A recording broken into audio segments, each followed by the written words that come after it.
Lauro Alonso, buen día, ¿cómo estás? Hola, querido Sami, nuevamente por aquí, que un placer. Bien, bien, bien. La semana pasada hablamos de miedos, emociones, de temores que vienen desde muy atrás. ¿Te parece continuar con esta temática? Me parece excelente porque tenemos un montón de cosas y también soluciones, que es algo Bien, bueno, bien, porque bien. traemos el marcador de cómo detectar los problemas, vamos a ver cómo poder Solucionarlos. resolverlos. Sí, sí, perfecto. Y bueno, una de las cosas que tocábamos la semana pasada era el tema de los traumas. Ujú. Que hay una cosa que está bastante popularizada ahora que se llama trastorno de estrés postraumático, Ujú. TEPT. ¿Qué es eso? Es lo que nos quedó de un shock o de un trauma. O sea, vivimos un momento de una intensidad muy alta, negativo, de riesgo, de peligro, de malestar, de sufrimiento, muy alto, y eso dejó una huella. Ujú. Y esa huella a veces es una huella comportamental, y en el caso de la mirada que yo comparto siempre en el programa de biodescodificación y también de transgeneracional, a veces la huella puede ser heredada de algún antepasado o puede ser una huella biológica. O sea, que de un gran trauma, de una situación así inmanejable, yo pude haber quedado con un asunto comportamental, como una fobia, ansiedad o alguna cosa así. Pude haber quedado con una marca biológica, por ejemplo, una úlcera o un glaucoma o hipertensión o algo así, o puedo traer alguna de esas cosas o una combinación de cosas, hay gente que es muy hábil en arrastrar bastante, de algo que fue un estrés, un trauma que no viví yo. Acá viene lo divertido, ¿no? No algo que me pasó a mí, sino algo que le pasó a mi padre, a mi madre, o generalmente un poco más atrás, a la generación de los abuelos. Ujú. Y entonces, ¿qué hacemos con eso? Sí, sí, ¿cómo lo solucionamos ahora? Sí, sí. Si alguien tiene o alguien quiere tener alguna manifestación de esto, lo importante es que tenga siempre abierta una puerta a salir de ahí y recuperar la salud, recuperar el bienestar, o por lo menos la mayor parte que pueda de normalidad. Ujú. ¿Y qué es lo que tenemos que hacer? Primero que nada, identificar la causa del conflicto. Ujú. Pero la mayoría de las personas va a pensar de una manera que es correcta, pero que no es la que resuelve. Y es, ok, como hablábamos la semana pasada, el ejemplo del barco, ¿no? Algún inmigrante en barco. Bueno, yo tengo fobia al agua porque la abuela se vino de Italia, ponele un ejemplo, hace X cantidad de años, o sea, hace 80 años, se vino muy chiquita en barco sola. No sé, ponele que evitando algún conflicto, por un tema familiar, por pobreza, por haber quedado huérfana, no sé. Alguien la metió en un barco y dijo, bueno, ojalá que te vaya bien, anda a las Américas. Y llegó acá. Y yo entonces tengo fobia al agua y asocio que es por eso. Sí y no. Esa sería, viste, la forma de pensar que tendríamos naturalmente, porque encontramos una semilla en 2 generaciones para atrás, algo relacionado con el elemento que nos estresa a nosotros, fobia al agua, y bueno, hay un desplazamiento por agua, forzado, en soledad, con todos los elementos de estrés. Sin embargo, el conflicto no es ese. No fue el conflicto de haber viajado en barco, porque si no, toda la gente que hace un viaje largo o que hizo en algún momento un viaje largo en barco tendría que tener ahora sucesores o descendientes con fobia al agua. Exacto. Y no pasa eso. Lo mismo que no pasa que todas las personas que comen con un poquito de sal tengan hipertensión. Bueno, entonces, ¿qué es lo que tenemos que buscar? ¿Qué generó eso en la persona que vivió el trauma? No el trauma en sí, sino qué lo generó, qué generó eso a partir de ahí. Por ejemplo, ¿cuál era el peligro de viajar solita en barco con 6 años? Todo lo que le podía pasar, ¿no? No vamos a estar enumerando cosas feas, pero nuestra imaginación es bastante Claro, sí, sí, prolija, sí, ¿no? sí. Y la sensación, que acá es donde tenemos que lograr llegar, que es desamparo, desprotección y vulnerabilidad. Eso es lo que la fobia cubre. A ver, si yo me metí en un barco 3 meses, viajé solo, bla, bla, bla, y ahora entiendo que eso es peligroso, es malo, yo pasé mal, sufrí, ¿cómo le dejo una marca a los que vienen después para que no les pase lo mismo? No les puedo hablar, porque no sé si los voy a conocer, ¿no? Yo voy a ser el abuelo o el bisabuelo, tal vez yo no vea a esos nietos o bisnietos, pero ¿cómo les dejo una marca de que esto no hay que, ese camino es peligroso, no hay que tomarlo? El miedo. La marca es el síntoma. La persona, esa fobia al agua le va a ayudar al descendiente a no te acerques al agua. Porque para el antepasado, en este ejemplo también que no es del todo fácil verlo, ¿no? Pero el agua significó ese estrés altísimo de me siento solo, me siento desamparado, estoy en peligro, no sé qué voy a comer, no sé cuándo voy a llegar, no sé a dónde voy a llegar. Había gente que lo metía en un barco y no sabía a dónde iba. O a veces el barco tenía que desviarse. Y entonces lo que hablábamos la semana pasada, el binomio dato-emoción, guarda esto. El dato es el agua, porque va a ir al símbolo más simple. No va a guardar barco de madera con cosas, barco metálico, no. Agua, frío, fuego, símbolo bien básico. Y la emoción es miedo radical. No un temor de, no sé si voy a llegar tarde al cine y no voy a poder entrar. Claro, ¿no? O sea, voy a morir. Puedo morir acá, o estoy pasando mal, estoy sufriendo, tengo hambre. En cualquier momento, si no resuelvo esto, termino mal. O una combinación, ¿no? Frío, hambre, inseguridad, y capaz que algún abuso, ¿viste? Andás a ver qué cosas horribles. Entonces, el sucesor hereda ese paquete, no lo ve a nivel consciente, no va a ver, no te subas a un barco, lo que va a tener es fobia al agua. Correcto. O aversión a viajar. Es decir, te invito a tomar el buquebús, vamos a pasar un fin de semana. Por buquebús no. Vamos por el ómnibus o vamos en avión. Bueno, la clásica fobia del ascensor. No subo, se sube igual 15 pisos por escalera, pero el ascensor no.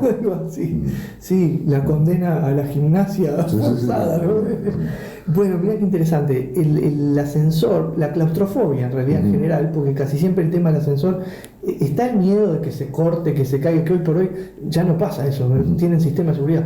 Pero uno en la fantasía mental, por las películas, se corta el cable y cae a los 15 pisos. No, eso no va a pasar. Pero lo que hay atrás, el miedo generalmente vinculado a eso atrás, es claustrofobia. Miedo al espacio cerrado, pequeño, al encierro. Lo que hay que buscar son dos cosas. Primero, si no te quedaste atorado en el canal de parto. O cómo fue tu parto en realidad, pues si hubo complicaciones, si tuvieron que usar forceps, si fue cesárea de emergencia, si estabas con una circular de cordón o doble circular de cordón, tipo bufanda, no había wifi ahí adentro, entonces no podías decir ayúdenme, claro. Eso, y si no, hay que buscar a alguien que haya sido víctima de encierro en lo transgeneracional, como veníamos charlando en el ejemplo del agua. Entonces yo preguntaría a esa persona, primero, ¿cómo fue tu parto? Me dice, no, fue normal, natural, todo bien, mamá dilató, la atendieron, tenía atención médica, salió todo bien. Bueno, ¿cómo fue el parto de tu mamá y de tu papá? Si lo sabe.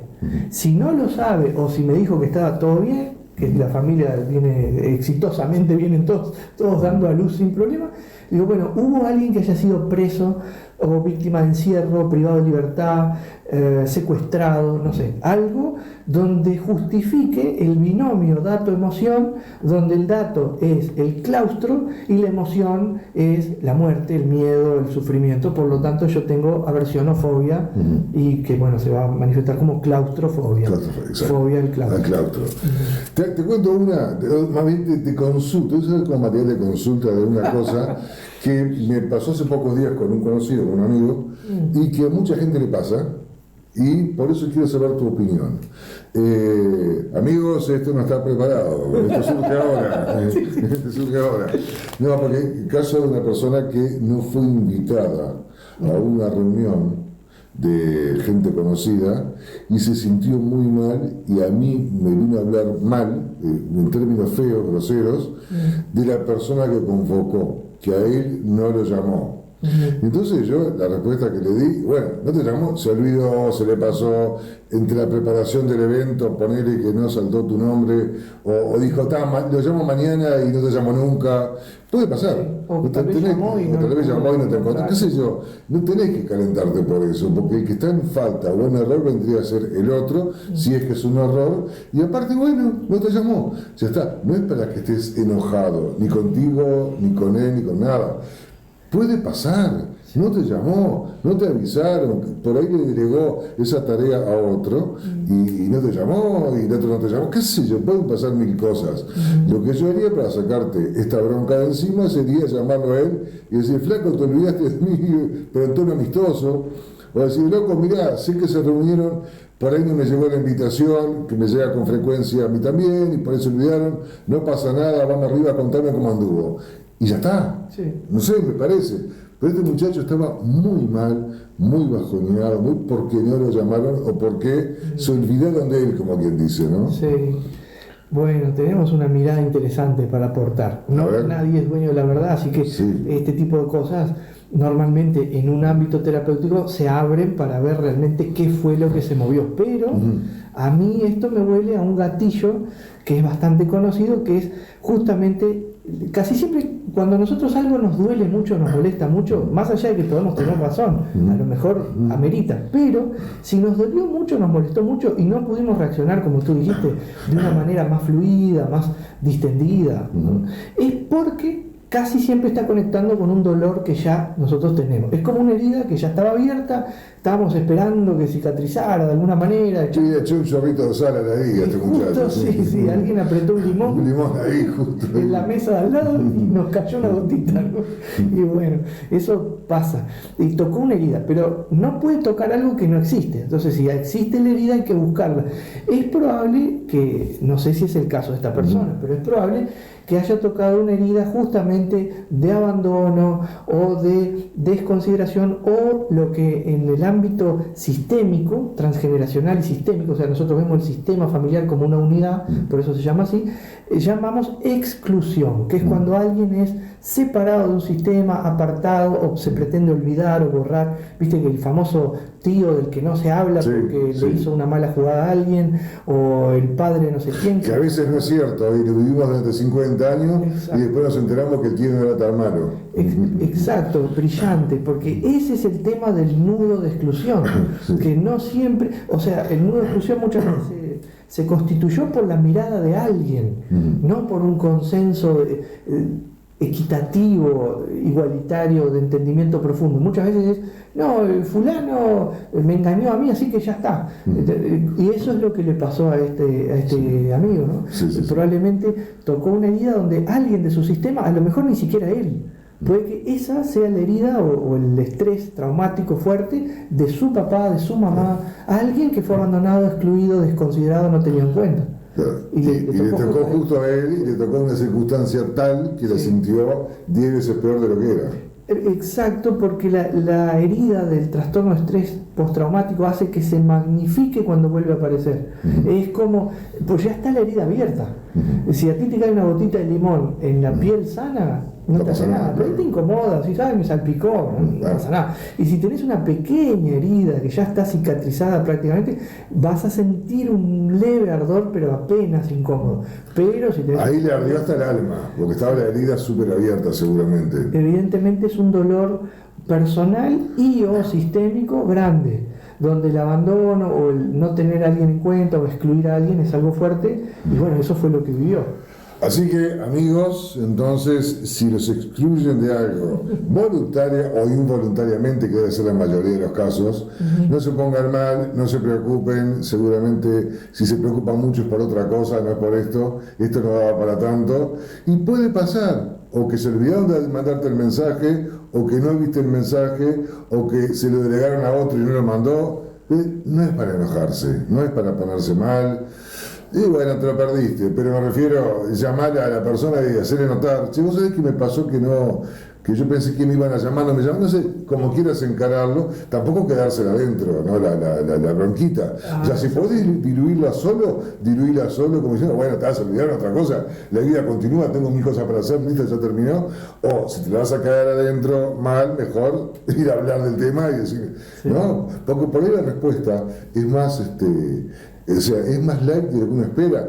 Capaz que te dice, uy, qué macana, perdoname, loco, tenía el listado acá y no te mandé el mensaje, soy un tarado, disculpame. Bueno, yo qué sé, puede pasar. Nuestra predicción probablemente va a estar errada porque no sabemos el contexto del otro. Sí conviene no quedarse adentro la angustia o la bronca, tratar de...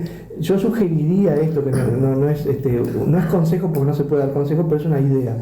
No reaccionar en caliente porque estamos en la herida. Claro.